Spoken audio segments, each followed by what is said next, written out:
क्या कर रही है मेरी बेटी? पापा देखो ना, मैंने क्या बनाया है। अरे वाह, ये तो बहुत ही सुंदर है। पर ये है क्या बेटी? पापा ये मैंने एक नया डिजाइन तैयार किया है। इसे चाहे साड़ी पर बनाओ चाहे चादर पर। भाई वाह, तू तो वो बन गई। वो क्या कहते हैं? अरे वो हाँ, फैशन डिजायर बन गई है मेरी बिटिया तो। पापा डिजायर नहीं, फैशन डिजाइनर। आरती की इस बात पर रामलाल भी हंसने लगा। रामलाल अपने गांव का एक छोटा किसान था। उसके पास खेती के लिए ज्यादा जमीन नहीं थी, इसलिए उसकी आर्थिक स्थिति भी ज्यादा अच्छी नहीं थी। आरती रामलाल और प्रमीला की एक लौती बेटी थी। फिर एक दिन, ओहो, सारा दिन बस इसी में लगी रहती है। तुझे कोई और काम है कि नहीं? बस माँ होने ही वाला है, थोड़ी देर और। ये तो तू पिछले 1 घंटे से बोल रही है। चल खाना लगा दिया है, चल कर खा ले। अच्छा चलो, पर पापा कहाँ पर है? वो शहर गए हैं खाद और फसलों के लिए दवाई लेने। रात में जब रामलाल शहर से लौटा तो उसने देखा कि आरती उसका इंतजार कर रही थी। अरे सोई नहीं मेरी बेटी? अच्छा, जब भी आप शहर जाते हो तो क्या मैं सोती हूँ आपसे बिना मिले? नहीं ना। अब बताइए, आप मेरे लिए क्या लाए हैं शहर से? मुझे लगा कि तू मेरी चिंता में नहीं सोती है। नहीं पापा, आपकी चिंता तो है ही, मगर मैं तो ये पूछ रही थी कि आप मेरे लिए कुछ लाए हो क्या? हाँ हाँ, सबके लिए लाया हूँ। ये देखो, तुम्हारी माँ के लिए ये साड़ी, और तुम्हारे लिए तो बड़ी खास चीज लेकर आया हूँ मैं। अच्छा, तो जल्दी से दिखाओ ना पापा, क्या लाए हो आप? हाँ हाँ, लो ये लो। इतना कहकर रामलाल ने अपने थैले से निकालकर एक बड़ी सी ड्राइंग बुक और रंगों से भरा एक डिब्बा आरती के हाथ पर रख दिया, जिसे देखकर आरती खुशी से उछल पड़ी और रामलाल के गले लग गई। आप कितने अच्छे हो पापा, सच्ची में। मुझे पता है कि मेरी लाडो को यही चाहिए था। आरती को बचपन से ही पेंटिंग का बड़ा शौक था। जब वो थोड़ी बड़ी हुई तो अपनी माँ से मेहंदी लगाना सीखने लगी। ऐसे ही वक्त गुजरता गया और आरती अब 10वीं क्लास में आ गई थी। आरती की अच्छी पढ़ाई के लिए रामलाल ने बड़ी मुश्किल से पैसे जोड़कर उसे शहर में पढ़ने के लिए भेज दिया। आरती वहाँ पर हॉस्टल में रहकर पढ़ाई करने लगी और जब भी आरती को छुट्टी मिलती तो वो अपने माता पिता से मिलने गांव चली आती। ऐसे ही एक दिन, अजी सुनो, देखो हमारी बेटी आ गई। अरे वाह, मेरी बिटिया आ गई। कैसी है मेरी लाडो? मैं एकदम ठीक हूँ पापा, आप बताओ। वो हॉस्पिटल वाले तुझे कुछ खाने को नहीं देते हैं क्या? नहीं माँ, सब बढ़िया है, खाने पीने की कोई दिक्कत नहीं है। आरती के आने से रामलाल और प्रमीला बहुत ही खुश थे। तीनों ने मिलकर खूब बातें की और फिर रात में बातें करते करते ही आरती सो गई। जब वो सो गई तब प्रमीला ने धीरे से रामलाल से पूछा, अजी बिटिया सो गई है क्या? हाँ, थकी हुई होगी ना तो सो गई। वैसे रात भी तो बहुत हो गई है। अच्छा सुनो, मैं कह रही थी कि परसों बिटिया को वापस जाना है तो शायद वो कल आपसे फीस मांगेगी। आपके पास पैसे वैसे तो है ना? हाँ हाँ, मैं जानता हूँ कि उसके हॉस्टल और कॉलेज की फीस भरने का वक्त आ रहा है। मैंने लाला जी से बात की है, उनसे 10,000 रुपए उधार मांगे हैं। फसल कटते ही वापस लौटा दूंगा। ठीक है, पर ध्यान रहे कि ये बात बिटिया को पता नहीं चलनी चाहिए, वरना खामखा परेशान हो जाएगी। ठीक है, चलो अब सो जाओ। रामलाल और प्रमीला सो गए, लेकिन आरती जाग रही थी और उसने रामलाल और प्रमीला की सारी बातें भी सुन ली थी। वो बहुत देर तक अपनी आंखें बंद करके लेटी रही और सोचती रही कि आखिर जिस मुसीबत से उसका परिवार जूझ रहा है उसका हल कैसे निकाला जाए। वो इतना तो समझ गई कि उसे ही अपने घर की आर्थिक स्थिति ठीक करनी होगी। फिर सुबह होते ही जब रामलाल तैयार होकर लाला से मिलने निकला तो आरती भी चुपचाप उसके पीछे पीछे चल दी। रामलाल लाला की कोठी पर पहुंचा तो लाला अपने घर के बाहर कुर्सी पर बैठा आराम कर रहा था। रामलाल जाकर लाला के सामने हाथ जोड़कर खड़ा हो गया तो वहीं आरती पास के एक पेड़ के पीछे छुपकर सब कुछ देखने लगी और फिर राम राम लाला जी। रमन, कैसा है तू? लाला जी, बस आशीर्वाद है आपका। वो मैंने कल आपसे बात की थी ना, कुछ पैसे चाहिए थे। हाँ, मुझे याद है। अरे यार रमन, मुझे एक बात बता जरा, जब औकात नहीं है तेरी तो काहे बिटिया को इतनी दूर पढ़ने भेज दिया रे? जब देखो अपनी बिटिया की खातिर हाथ फैलाए खड़ा हो जाता है। मालिक आपका ही सहारा है, पढ़ने भेज ही दिया है तो मुझे पूरी उम्मीद है कि एक दिन मेरी लाडो खूब नाम कमाएगी। गरीब की बेटी अगर पढ़ भी जाए तो नौकरी कौन देगा? और चल, अगर मान लिया कि किस्मत से नौकरी लग भी गई तो वो तो जीवन भर अपने ससुराल के लिए ही कमाएगी ना। और यहाँ तू उसके लिए जान दिए जा रहा है। सच में जरा उल्लू है रे तू। लाला की बातें सुनकर पेड़ के पीछे छिपी आरती गुस्से से भर गई। उसे नहीं पता था कि उसके पापा इतनी बेइज्जती सहकर उसकी पढ़ाई के लिए पैसा जुटा रहे थे। इस घटना ने आरती के दिलो दिमाग पर गहरा असर छोड़ा और उसने ठान लिया कि वो बहुत मेहनत करेगी और कुछ बनकर ही दिखाएगी। उस दिन तो वो चुपचाप लाला के दिए हुए पैसे अपने पिता से लेकर शहर चली गई। लेकिन फिर वो दिल लगाकर पढ़ाई करने लगी। कुछ वक्त बाद पढ़ाई के साथ साथ उसने शहर में एक बुटीक में पार्ट टाइम काम करना शुरू कर दिया, जहां वो डिजाइनर लहंगे बनाना सीखने लगी। गुजरते वक्त के साथ इस काम में उसका हाथ और साफ होता गया। फिर एक दिन उसे बुटीक में ही पता चला कि एक नामी फैशन कंपनी अपना फैशन शो ऑर्गेनाइज कर रही है। आरती ने उसी वक्त ठान लिया कि वो इस फैशन शो में बतौर डिजाइनर जरूर हिस्सा लेगी। लेकिन ये किसी चुनौती से कम नहीं था, क्योंकि उस फैशन शो की थीम रखी गई थी ड्रेसेस इंस्पायर्ड बाय नेचर। मुझे कुछ अलग तो करना ही होगा, कुछ ऐसा जो आज तक किसी ने ना किया हो और वो देखने में भी बहुत सुंदर लगना चाहिए। आरती डिजाइन के बारे में सोच ही रही थी कि तभी गांव से उसकी माँ का फोन आ गया। हाँ बिटिया, कैसी है तू? मैं बिल्कुल ठीक हूँ माँ, आप क्या कर रही हैं? अरे वो मैं और तेरे बाबा मंडी में आए हुए हैं। इस बार पत्ता गोभी की बड़ी अच्छी फसल हुई है। तू ना पैसे वैसों की बिल्कुल भी चिंता मत करना, ठीक है? ठीक है माँ, वैसे मैं अभी कुछ काम कर रही हूँ तो बाद में बात करूँ क्या? तभी आरती के मन में कुछ ख्याल आया। वो फोन को फिर से अपने कान पर लगाते हुए बोली, 1 मिनट माँ, क्या कहा आपने? पत्ता गोभी? अरे हाँ, क्या बात है माँ, आपने तो बड़ा कमाल का आइडिया दे दिया मुझे। ऐसा भी क्या किया मैंने? अब जाने दो माँ, मैं आपसे कल बात करूँगी। फोन काटने के बाद आरती तुरंत ही बाजार गई और वहाँ से बड़ी बड़ी पत्ता गोभी छांट कर खरीद कर ले आई। फिर 2 दिन बाद फैशन शो में और अब आ रही है आरती, जो न सिर्फ एक मॉडल है बल्कि अपनी ड्रेस की डिजाइनर भी वो खुद ही है। So please welcome Aarti. Announcer की बात सुनते ही सभी लोग आरती की तरफ देखने लगे, क्योंकि आरती के पास मॉडल हायर करने के लिए पैसे नहीं थे। इसीलिए उसने खुद ही अपनी ड्रेस पहनी थी। वो ड्रेस पूरी तरह से पत्ता गोभी के हरे पत्तों से बनी हुई थी। ड्रेस में पत्तों से बना हुआ एक खूबसूरत सा लहंगा था और ऊपर का टॉप भी उन्हीं हरे पत्तों से बनाया गया था। इस ड्रेस में आरती बिल्कुल एक हरी परी जैसी लग रही थी। आरती के अनोखे लहंगे को देखकर फैशन शो में मौजूद सभी लोग जोर जोर से तालियां बजाने लगे।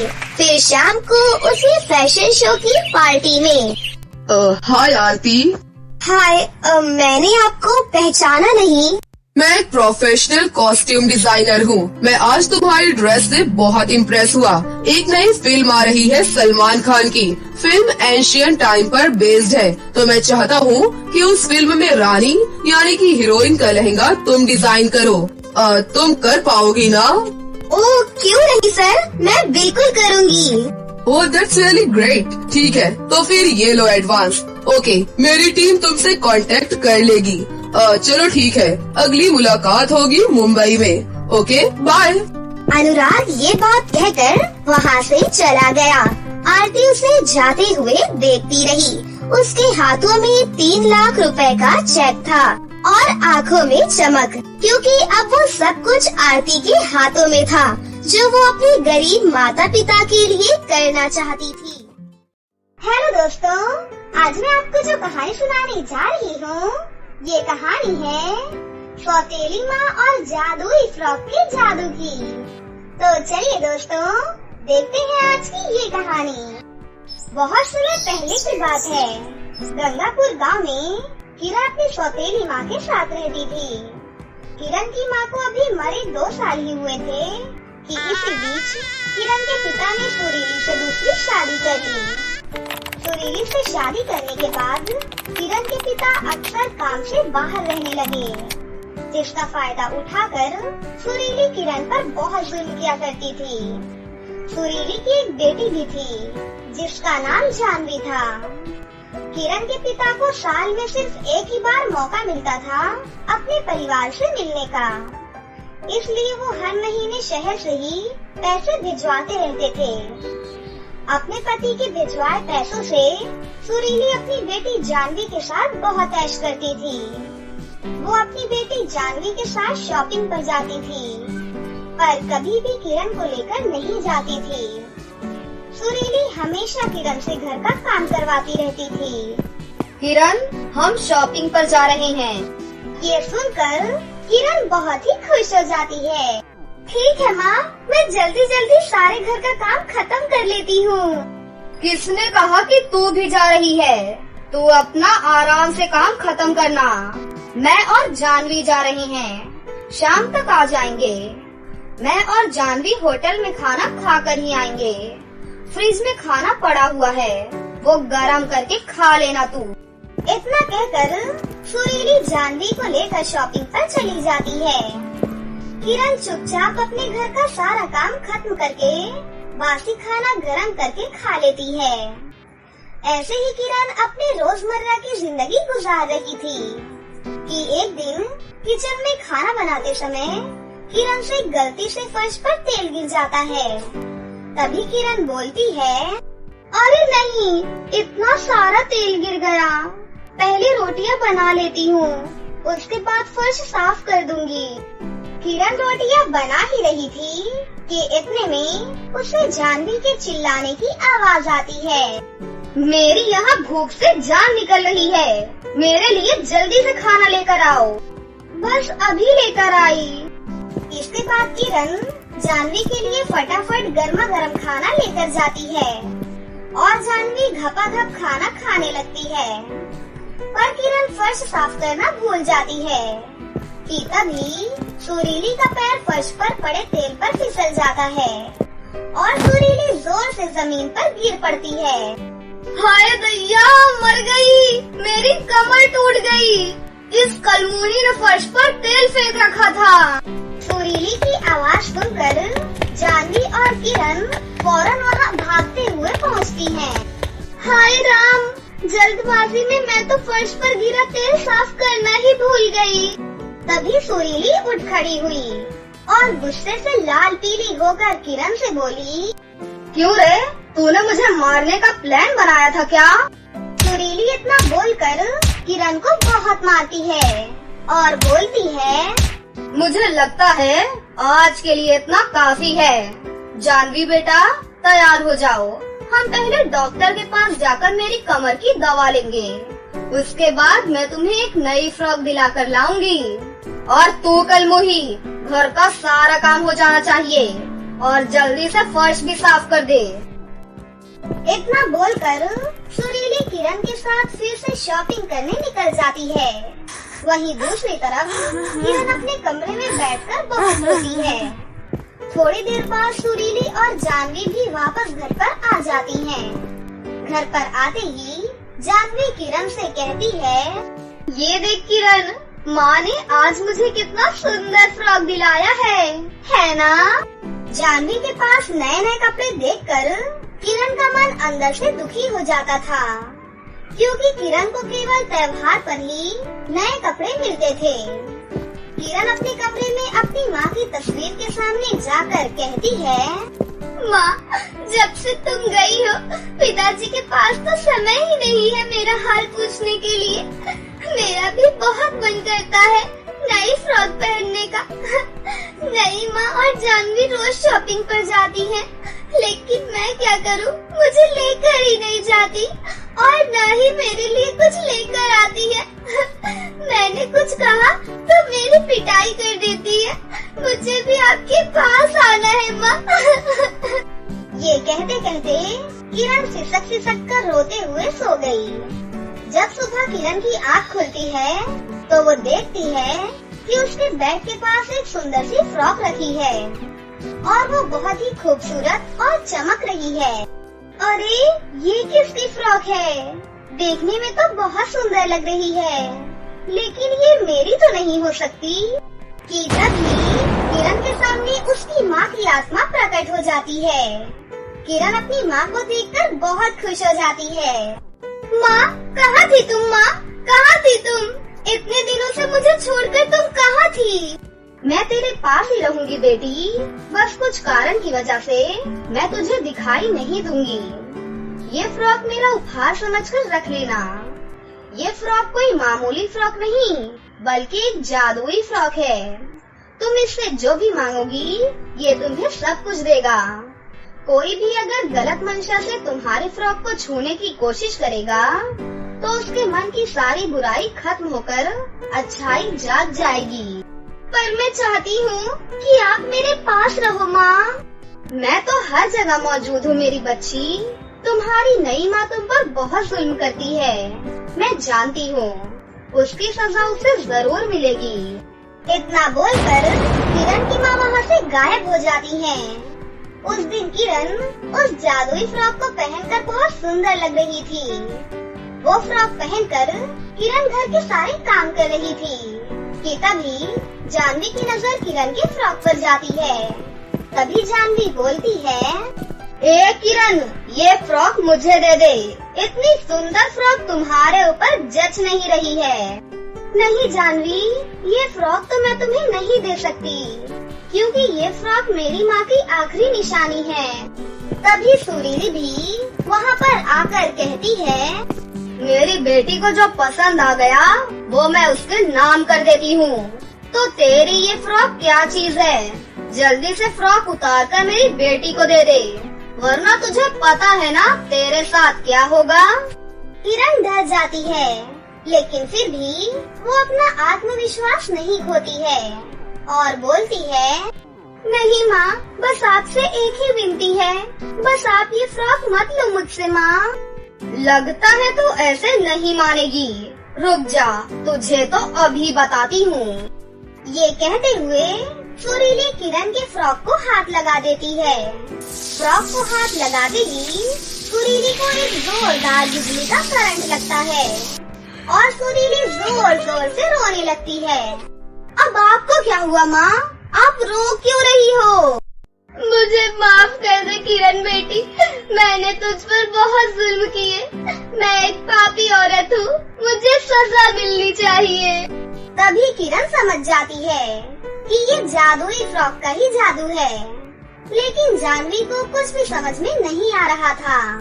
माँ, आप ये क्या कर रही हो? आप समझी? किरण, तूने ही कोई काला जादू किया है ना मेरी माँ के ऊपर? बोल, क्या किया है तूने मेरी माँ पर? नहीं जानवी, मैंने कुछ नहीं किया। तभी जानवी भी किरण के जादुई फ्रॉक को हाथ लगा देती है और उसे भी एक जोरदार करंट लगता है और वो भी जोर जोर से रोने लगती है। और वो रोते रोते बोलती है, मुझे माफ कर दो दीदी, मैंने कभी भी आपको बहन नहीं समझा, लेकिन आज के बाद मैं हमेशा आपसे मिलकर रहूंगी। मैं बहुत पापी इंसान हूँ। इतने में किरण के पिता राजेश घर पर वापस आ जाते हैं और वो जानवी और सुरीली को देखकर बहुत हैरान हो जाते हैं। तभी वो किरण से कहते हैं, मैं तो अपने परिवार को खुश रखने के लिए पूरे साल बाहर रहता हूँ और मुझे ये चिंता सताती रहती थी कि कहीं ये दोनों माँ बेटी मिलकर तुम्हारी आंखों में आंसू न ला दे। लेकिन यहाँ तो उल्टा ही चल रहा है बेटी, तुमने ही इन्हें रुला दिया। मुझे लगता है कि अब सब कुछ ठीक हो चुका है पिताजी। अब आप कभी भी मुझे छोड़कर मत जाना। हाँ बिटिया, मैं अब से यहीं रहकर काम करूँगा। फ्रॉक को छूते ही जानवी और सुरीली को उनकी गलतियों का एहसास हो गया था। उस दिन के बाद से सुरीली किरण को अपनी बेटी की तरह प्यार करने लगी और जानवी अपनी बहन की तरह किरण से हर चीज बांटकर इस्तेमाल करने लगी। धन्यवाद माँ, आप जहाँ भी हो हमेशा खुश रहो। जब सीधी उंगली से घी ना निकले तो कभी कभी उंगली टेढ़ी करनी पड़ती है।